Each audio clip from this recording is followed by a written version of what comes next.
जय जगन्नाथ। समस्त को सारस्वत प्रणाम। रुचिरचना यूट्यूब चैनल को समस्त को स्वागत। धर्ममास कार्तिकर पावन लग्न रे आसीछि पंचक तिथि। 5 दिन धर्म कर्म ईश्वर आराधना और पवित्रतार मन छुआ महक बांटुछि। एई अमृत बेलारे ईश्वर को विनम्र प्रार्थना, संसार पाप अन्यायर कालिमा हटाई सुख समृद्धि और सफलतार आलोक उद्भासित हेउ, एही कामना सहित आजिर कविता पंचुक प्रति। संसार पांथ शालार दुआरे क्षणिक पथिक साजी, नश्वर तार क्षुद्र परिसीमा मनीष जाउछि हजी। दिव्य चेतना हजिगला केणे स्रष्टांकर श्रेष्ठ कृति, ईर्षा अहंभाव दुख शोक क्लेश भुलुंठित कला कीर्ति। मानविकतार अर्थ तो आजी मूल्यहीन समाज रे शांति रजल मृग तृष्णा हेला निस्व बाटोई मरे।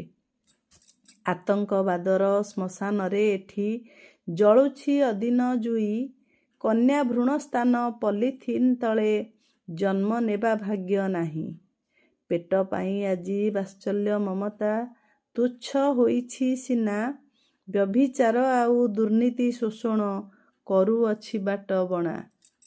पंचुक गो तुमे पुण्य बेलारे धरा पृष्ठे आस पुणी, मनर अंगने छंद तोळुहे ऐक्य प्रीति रागिणी। मनर सीमांतु पोछि होई जाऊ घृण्य कपट चिंता, शांति मैत्री त्याग तितिक्षार बुण अमृत बारता। आत्मीय तारंग नेई फुटी उठू तुमर स्निग्ध स्वप्न, मधुमय हेउ सबुरी हृदय अपरूपा एई लग्न। तुमे गढ़ी दिय संपर्कर सेतु, देई तुम प्राण बिंदु, पण तरे बांध प्रेमर मुकुता भातृत्वर महासिंधु। परमेश्वरंक दिव्य सृष्टि तुमे प्रणव आद्य ओंकार, जागरित करू मानव जाति को बांटी पीयूषर धार। कालिमा अंधार अपसरी जाऊ प्राची नभे नव उषा, प्रीति काली भरी लेखनीरे मोर लेखिबी नुआ कविता। धन्यवाद।